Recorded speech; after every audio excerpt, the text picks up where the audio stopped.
These are the Junior Judo promotion requirements for Semester 2, May through August. We have 4 throwing techniques: Osoto Gari, the large outer reap, and we'll be doing a hopping version this semester; Tani Otoshi, the valley drop; Morote Gari, the double leg takedown; and Seoe Otoshi, the drop knee shoulder throw. And we'll be doing an armpit grip version of that throw this semester. We have 3 pins: Makura Keisakatami, the pillow scarf hold; Mune Gatami, the chest hold; Tate Shiho Gatami, the top locking 4-corner hold. We also have 3 miscellaneous mat techniques. We have the separation and step back pass, the separation and stand up pass, and Sode Garuma Jame, the sleeve wheel choke, which we'll be teaching to our juniors 10 years of age or older. Our vocabulary words for this semester are Tani, which is valley; Otoshi, drop; O, which is large; Soto, which is outer; Gari, which is reap. They will also need to know the 3 types of unarmed combat, and they are throwing, grappling, and striking. And last but not least, to count to 10 in Japanese: Ichi, Ni, San, Shi, Go, Roku, Shichi, Hachi, Ku, Ju. Hey everybody, Sensei James here along with Sensei John, and we're going to be going over the promotional techniques for the Junior Judo class for the second semester of 2015. That'll be the months of May through August. One big important thing to keep in mind this semester, we have a major tournament coming up in June. On June the 20th, the Freestyle Judo Nationals. So the techniques in this semester were planned for the fact that they are very good, very successful competition throws. So some of them may be repeats for some of our more experienced students, but we are also showing some slightly different variations of them. So let's go ahead and get right into throwing techniques. The first one is going to be Osoto Gari, the large outer reap. We're doing a version this semester I refer to as a hopping Osoto Gari. So let's see how that works.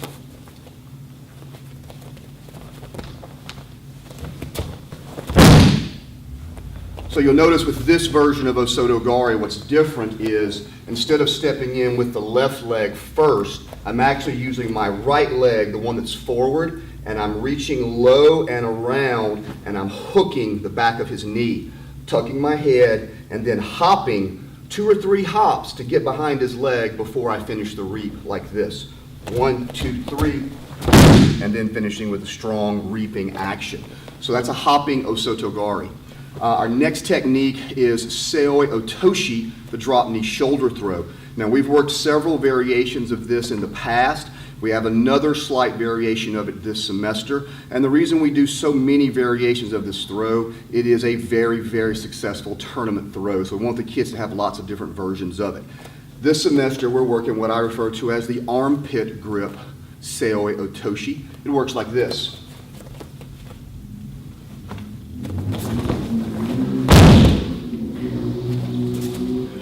So here, we're going to grip near the wrist of this arm, and instead of my right arm going completely under, as in previous versions, I'm actually gripping here, right under his armpit.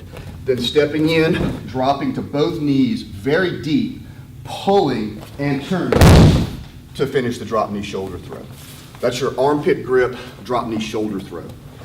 Next is Morote Gari, the double leg takedown. Now it's important with freestyle judo rules in mind for that big tournament coming up, the kids have to be either gripping the opponent or at least in contact with the opponent before they do their double leg takedown. What that means is they cannot attack from a big distance. We can't shoot in from way out here.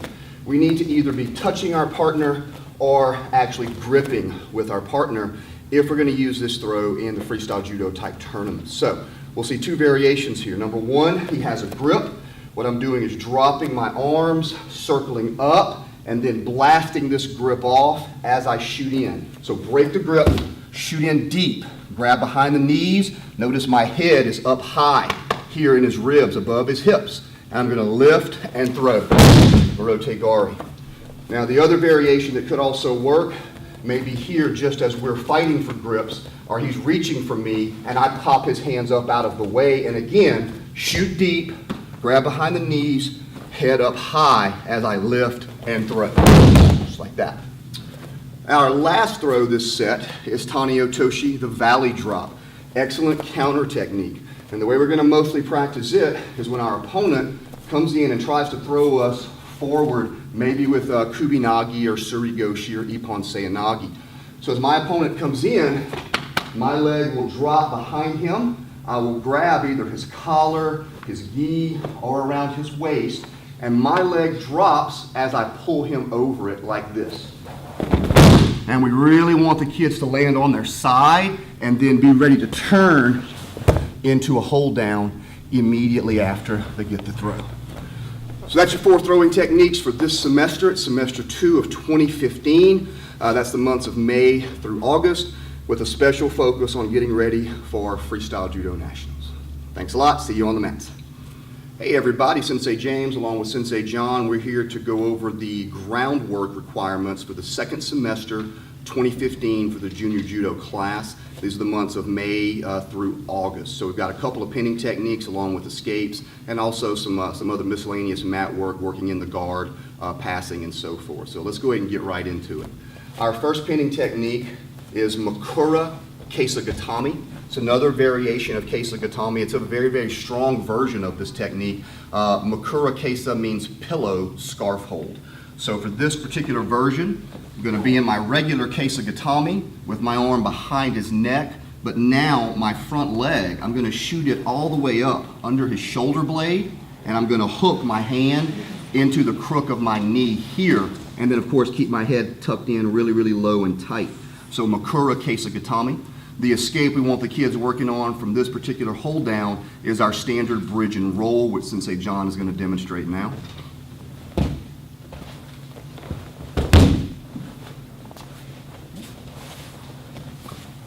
All right, our second technique for this semester is a repeat from previous semesters. It's Munegatami, the chest hold.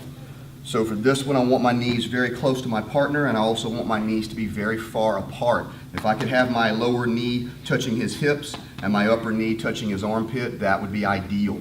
I'm going to be chest to chest, my upper arm behind the neck, and my lower arm across the chest and under the shoulder here, or my upper arm can be across the neck so that both hold on the same side. We can also gable grip or hug the body to us just like this. And our escape from this is he's going to shrimp and do a guard recovery. So we'll see that right now. Okay, good. All right, and let's see that again from this direction. Here, turn all the way around.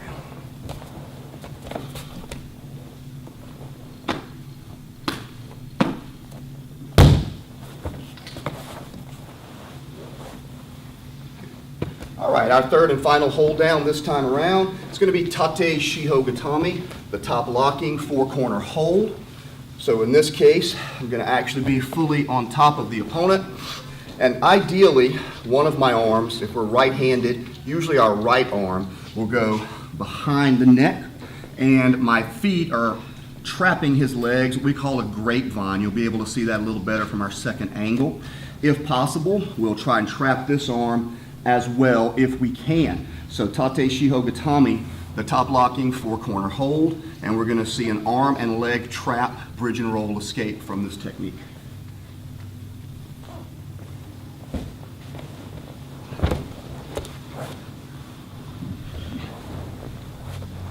Let's see that this way.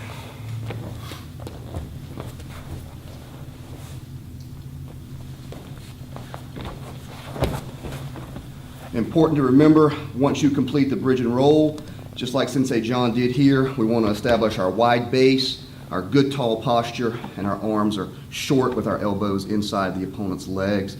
We go over these 3 things with the kids all the time, and we are going to look for those things once they complete the escape for this particular hold down.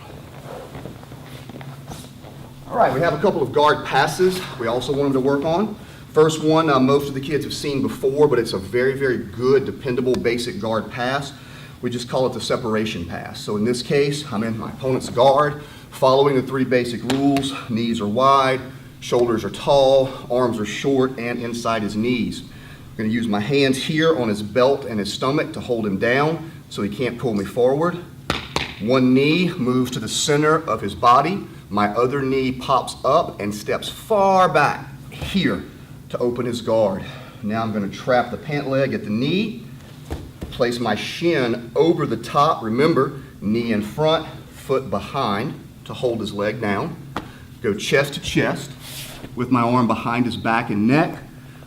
My other hand is going to hold his leg out of the way, and it's real important that the kids clear this back leg first with a big step before they clear the front leg here, and we'll finish right in Munegatami, the chest hold. So let's see that from this angle real quick.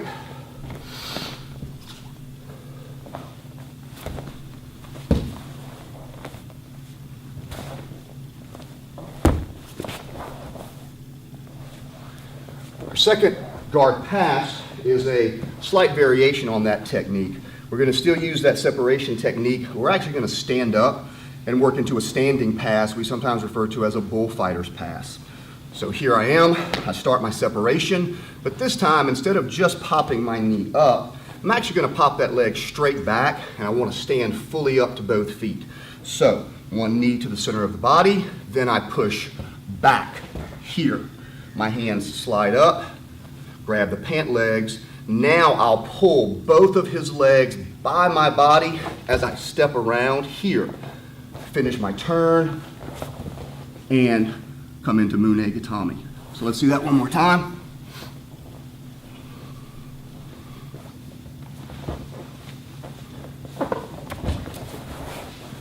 Here. So we have the separation pass, staying on the ground, separation to a stand-up pass we call the bullfighter pass, okay? Our last technique is one that is only for our 10 to 12-year-olds. We're going to be working another basic choking technique. We're going to see this from one of our pins, Tate Shiho Gatami, and we'll also see that it can be used if our opponent is in our guard. So I'm going to be in Tate Shiho Gatami. This choking technique is called Sode Garuma Jame, the sleeve wheel choke. So one arm goes behind the neck. That thumb grabs the sleeve of the opposite arm, and now the opposite arm goes across the neck. So what I've effectively done here is created a box here with my opponent's throat and windpipe inside. To complete the choke, I simply close the box. So, grip across the front, grab my own sleeve at the bicep, and then put downward pressure here until my partner or opponent taps. Same technique can be easily applied if my opponent is in my guard.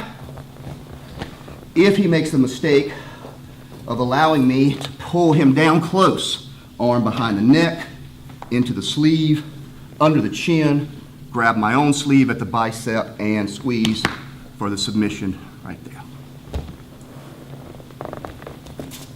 Thank you, sir. All right, those are your groundwork techniques for semester 2, 2015. That's May through August. Keep practicing and we'll see you on the mats.